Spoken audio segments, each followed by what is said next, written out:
السلام علیکم ورحمۃ اللہ وبرکاتہ۔ دوستو، مسئلہ بڑا اہم ہے، ویڈیو چھوٹا ہی ہے، اس کو آخر تک ضرور دیکھیے گا۔ سردی اور گرمی میں استنجا کرنے کا کیا طریقہ ہے؟ اس بات کو خوب اچھی طریقے سے سمجھ لیجئے کہ استنجے کا طریقہ یہ ہے کہ پیشاب سے فراغت کا اطمینان ہونے کے بعد مٹی کے پاک ڈھیلے یا ٹیشو پیپر سے پیشاب کو خشک کرنے کے بعد پانی سے دھو ڈالے۔ پاخانے کے بعد مٹی کے 3 ڈھیلوں یا ٹیشو پیپر سے پاخانے کے مقام کو صاف کرنے کے بعد پھر پانی سے دھو لینا چاہیے۔ یہی افضل طریقہ ہے، اور اس میں ڈھیلوں کے استعمال میں کسی خاص کیفیت اور طریقے کو اختیار کرنا بھی لازم نہیں ہے، بلکہ اصل مقصود صفائی اور پاکیزگی کا حصول ہے۔ اور اگر ڈھیلے یا ٹیشو کا استعمال نہ ہو سکے تو صرف پانی سے استنجا کر لینا بھی کافی ہے، اور پانی کے استعمال کی صورت میں پانی اس قدر استعمال کیا جائے کہ خوب پاکی حاصل ہو جائے۔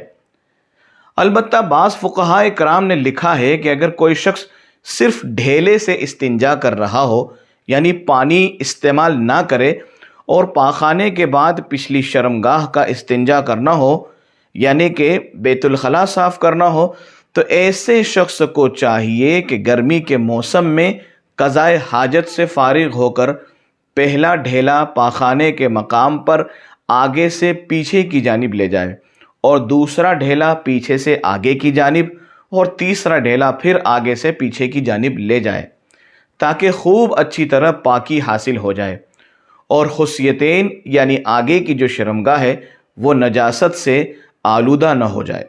اور سردی کے موسم میں اس کے برعکس کرے، یعنی پہلا ڈھیلا پیچھے سے آگے کی جانب، اور دوسرا ڈھیلا آگے سے پیچھے کی جانب، اور پھر تیسرا ڈھیلا پیچھے سے آگے کی جانب استعمال کرے۔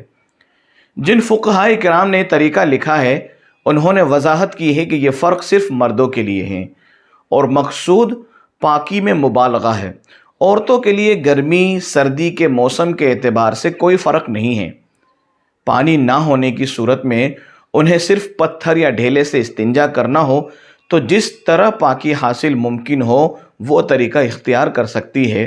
بعض کتابوں میں علامہ شامی وغیرہ نے لکھا ہے کہ عورتیں ہر موسم میں اس طریقے سے استنجا کریں جو مردوں کے لیے سردی کے موسم میں استنجے کا طریقہ ذکر کیا گیا ہے، جبکہ ایک دوسری کتاب میں لکھا ہے کہ عورتیں ہر موسم میں اس طریقے سے استنجا کریں جسے مردوں کے لیے گرمی کے موسم میں استنجے کا طریقہ اوپر ذکر کیا گیا۔ کہ یہ جو طریقے ذکر کیے گئے ہیں یہ لازم نہیں ہیں، اس سے بھی مقصود یہ ہے کہ خوب اچھی طرح پاکی حاصل ہو جاوے اور دوسرے اعضاء نجاست سے آلودہ نہ ہو، اور یہ مقصد اس کے علاوہ کسی طریقے سے حاصل ہو تب بھی استنجا درست ہے۔ ہمارے یہاں پر الحمدللہ پانی فراوانی کے ساتھ موجود ہے، اس لیے اس تکلف کی ضرورت نہیں ہے۔ یہ حکم اس وقت ہے جب کہ صرف پتھر یا ٹیشو وغیرہ سے استنجا کیا جائے۔ نیز واضح رہے کہ صرف پتھر اور ٹیشو سے استنجا اس وقت کافی ہوتا ہے جبکہ قضائے حاجت کرتے وقت نجاست اپنے مخرج سے تجاوز کر کے جسم کے دوسرے حصے پر نہ لگے، ورنہ تو پانی سے پاکی کا حاصل کرنا لازم آئے گا۔